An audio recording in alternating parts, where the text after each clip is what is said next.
दोस्तों, नव वर्ष में खुद पर भरोसा रख आगे बढ़ते जाएं। मुश्किलें अपना रास्ता छोड़ती चली जाएंगी। ग्रहों का सहयोग मिल रहा है, आप भी अपने सहयोग में कोई कमी ना करें। तुला राशि वाले दोस्तों, ग्रह गोचर के अनुसार नव वर्ष 2025 में आपकी किस्मत का ताला खुलने जा रहा है। यह वर्ष जीवन का यादगार वर्ष बन जाए तो कोई बड़ी बात नहीं है। इस वर्ष एक राशि पर लंबी अवधि तक संचार करने वाले ग्रहों गुरु, शनि, राहु और केतु का राशि परिवर्तन पूर्ण रूप से आपके पक्ष में रहेगा, जो विघ्न, बाधा और विपत्तियों का नाश कर सफलता और उन्नति प्रदान करेगा। जीवन में भाग्य, धन, सुख, शांति और समृद्धि का प्रवेश होगा। लंबे समय से जीवन की डगमगा रही नया इस वर्ष पार हो जाएगी। मैं बिना कोई आलतू फालतू बात किए बगैर सीधी, स्पष्ट और सटीक बात करना अधिक पसंद करता हूँ। जो भी बात करूँगा आपकी राशि पर बन रही ग्रह गोचरीय स्थिति को मद्देनजर रखते हुए करूँगा। नव वर्ष में प्रवेश करते समय आपकी राशि पर बन रही ग्रह गोचरीय स्थिति आपके सामने है। जैसे जैसे वर्ष व्यतीत होता जाएगा, ग्रहों की चाल में भी परिवर्तन आता जाएगा। यह परिवर्तन पल भर में राजा को रंग तो रंग को राजा बनाने की क्षमता रखता है। छोटी अवधि में एक राशि पर संचार करने वाले ग्रहों को तो पूरे वर्ष अपनी नीच और उच्च राशि पर संचार करने का मौका मिलेगा, लेकिन गुरु, शनि, राहु और केतु को यह मौका बहुत लंबे अरसे बाद मिलता है। नववर्ष में चारों ग्रहों का राशि परिवर्तन हो रहा है। आप चिंता मुक्त हो जाएं। नववर्ष 2025 में आपकी राशि पर बन रही ग्रह गोचरीय स्थिति राजा को रंक बनाने वाली नहीं, बल्कि रंक को राजा बनाने वाली साबित होगी। जैसे जैसे ग्रहों की चाल में परिवर्तन आता जाएगा, जीवन पर छाए निराशा और चिंता के घनघोर बादल साफ होते चले जाएंगे। निसंदेह नव वर्ष के अंत में इस समय की तुलना में बेहतरीन हालात देखने को मिलेंगे। वीडियो में विस्तार से नव वर्ष की बात करेंगे। वीडियो बहुत महत्वपूर्ण रहने वाली है, वीडियो के अंत तक बने रहें। नमस्कार दोस्तों, मैं एस्ट्रोलॉजर राजेश कालिया हार्दिक स्वागत करता हूं आपका अपने यूट्यूब चैनल अक्षित एस्ट्रो मास्टर में। मेरे तुला राशि वाले दोस्तों, कैसे हो दोस्तों? शनि एक राशि पर 2.5 वर्ष संचार करता है। 29 मार्च 2025 को शनि के 2.5 वर्ष का यह गोचर काल पूर्ण हो जाएगा।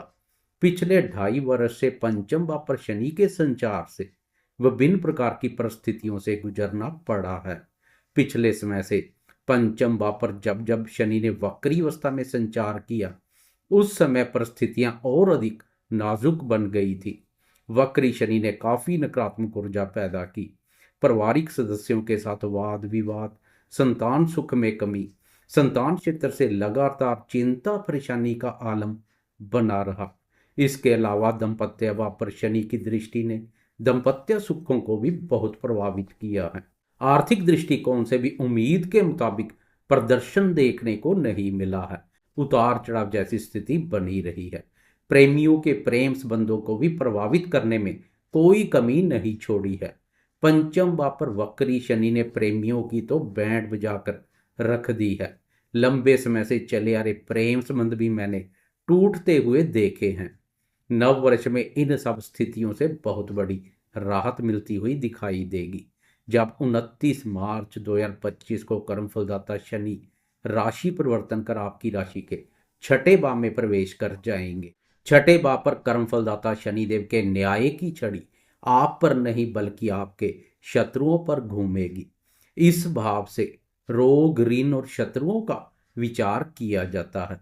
इसलिए जब शनि इस भाव पर संचार करता है तो शनि के क्रोध की अग्नि रोग, ऋण और शत्रुओं पर प्रलय बनकर बरसती है। कुंडली के 3, 6 और 11वें भाव में शनि के बेहतरीन परिणाम देखने को मिलते हैं। हर कार्य में सफलता प्रदान करता है। इनमें से छठे भाव पर शनि का संचार अन्न, धन और फन में वृद्धि करता है। मौज मस्ती करने के अवसर मिलते हैं। भूमि भवन का स्वामी बनाता है। शत्रुओं पर विजय सुख का आनंद प्राप्त होता है। राशि परिवर्तन से दाम्पत्य लाभ और धन भावी शनि की दृष्टि से मुक्त हो जाएंगे। इन भावों से संबंधित भी शुभ परिणाम मिलने शुरू हो जाएंगे।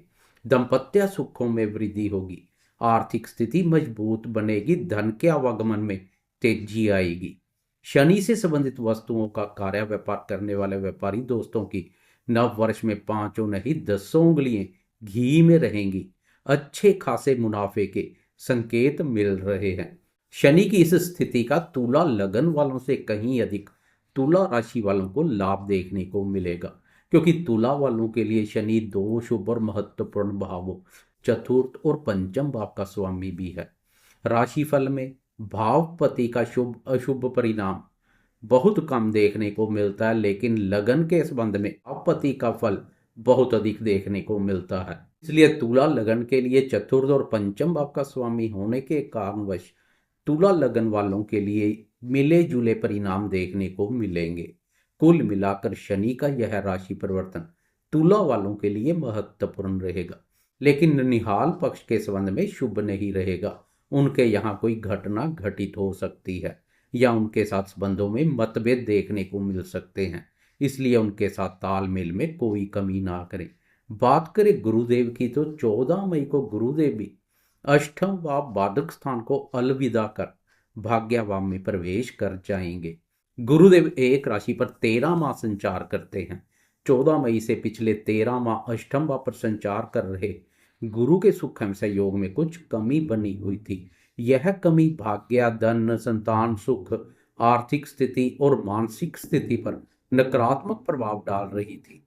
संतान भाव पर शनि का संचार और संतान कारक गुरु का अष्टम भाव बाधक स्थान पर संचार संतान से संबंधित किसी न किसी प्रकार की चिंता परेशानी का कारण बन रहा था।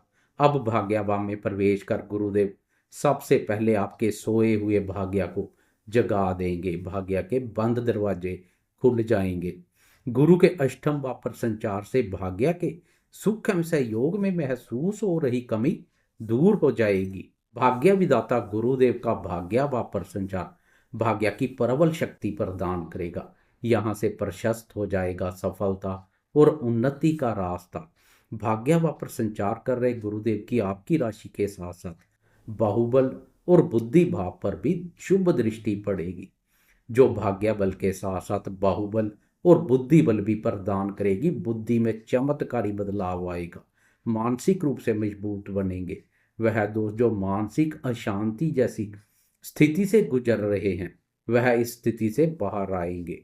ईश्वरीय शक्ति और धर्म पर से डगमगा रहे विश्वास में एक बार फिर से अटूट आस्था देखने को मिलेगी। धर्म कर्म के कार्यों में रुचि बढ़ेगी, बढ़ चढ़कर ऐसे कार्यों में भाग लेंगे। गुरुदेव के इस गोचर काल में धार्मिक यात्राएं करते हुए दिखाई देंगे। लेखन और संचार कार्यों से जुड़े दोस्त अपने क्षेत्र में बहुत अच्छा काम करेंगे, दूसरों की प्रशंसा के पात्र बनेंगे। वह दोस्त जो सोशल मीडिया से संबंधित रोजगार करते हैं, उन्हें भी बहुत बड़ी सफलता मिलेगी। आपकी राशि के लिए गुरुदेव तृतीय भाव के स्वामी भी है।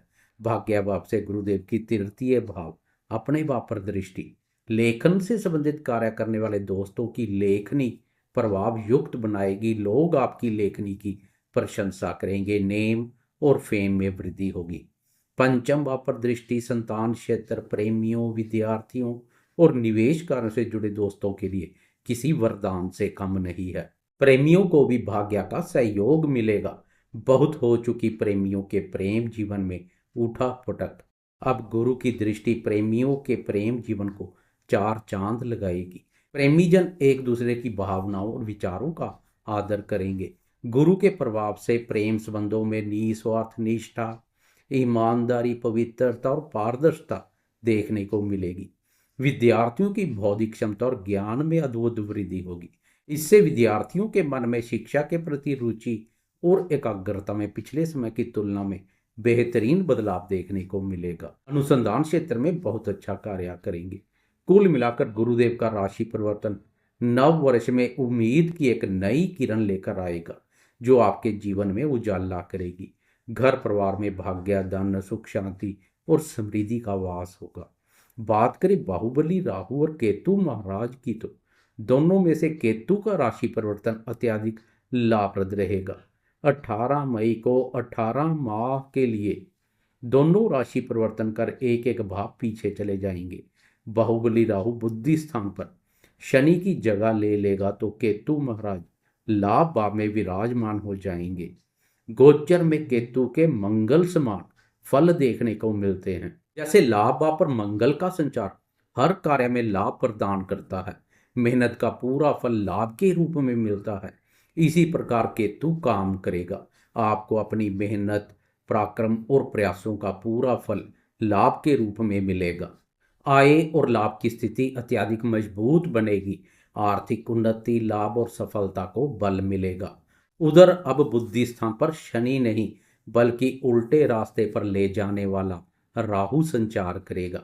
इसलिए कभी कभार आपके विचारों में जल्दी से अमीर बनने के चक्कर में अनैतिक रूप से धन कमाने, लॉटरी, सट्टा और जुए जैसे भाव देखने को मिल सकते हैं। राहु के अशुभ विचारों को अपने ऊपर हावी ना होने दें, शुभ विचारों को हावी करें। राहु बुद्धि स्थान पर साम, दाम, दंड भेद की नीति में भी निपुण बनाएगा। इससे आप अपने रुके, अटके और लटके हुए कार्यों को सरलता से निकलवा सकते हैं। राहु की यह स्थिति प्रेमियों को भी प्रभावित कर सकती है। प्रेमियों के एक से अधिक प्रेम संबंध स्थापित हो सकते हैं, लेकिन इस बात पर गुरुदेव की शुभ दृष्टि पड़ रही है जो काफी सहयोगी साबित होगी। बिगड़े हुए मामलों को संभाल लेगी। पंचम भाव निवेश कार्यों से भी संबंधित है। इस भाव पर राहु का संचार अकस्मात से धन लाभ के मौके पैदा कर सकता है, लेकिन दूसरों के कहने पर कोई बड़ा निवेश ना करें। अपने बुद्धि विवेक से सोच विचार कर कदम आगे बढ़ाएं। बुद्धि पर राहु का संचार बुद्धि को भ्रमित करने का कार्य करेगा, इसलिए भ्रमित होने से बचें। डर, संशय और वहम जैसी स्थिति से दूरी बनाकर रखें। बुद्धि का सदुपयोग करें। वह विद्यार्थी जो विदेश में शिक्षा ग्रहण की इच्छा रखते हैं, उन्हें राहु की इस स्थिति का लाभ मिलेगा। शिक्षा का संबंध विदेश से जुड़ेगा। आपकी जन्म कुंडली में राहु की स्थिति उत्तम है तो यह स्थिति नेम और फेम में वृद्धि करेगी। राजनीति क्षेत्र से जुड़े दोस्तों को भी राहु और केतु की इस स्थिति का बहुत लाभ मिलेगा। कुल मिलाकर नव वर्ष में जो बड़े चेंज हो रहे हैं मई माह तक हो जाएंगे। मई माह के बाद उस बदलाव के शुभ फल मिलने शुरू हो जाएंगे। नव वर्ष में जब गुरुदेव का मिल रहा है साथ, तब नहीं रहेगी डर, गम और चिंता की कोई बात। पंचम भाव और राहु पर गुरुदेव की शुभ दृष्टि राहु को भी सीधे रास्ते पर लेकर आएगी। भाग्य की प्रबलता मुश्किल दिखाई दे रहे हालातों से सरलता से बाहर ले आएगी। आपके अधिकांश कार्य भाग्य की प्रबलता से पूर्ण हो जाएंगे। जाते जाते कमेंट बॉक्स में गुरुदेव की जय जयकार करते जाएं। साथ में लाइक, शेयर, कमेंट्स और सब्सक्राइब करना ना भूलें।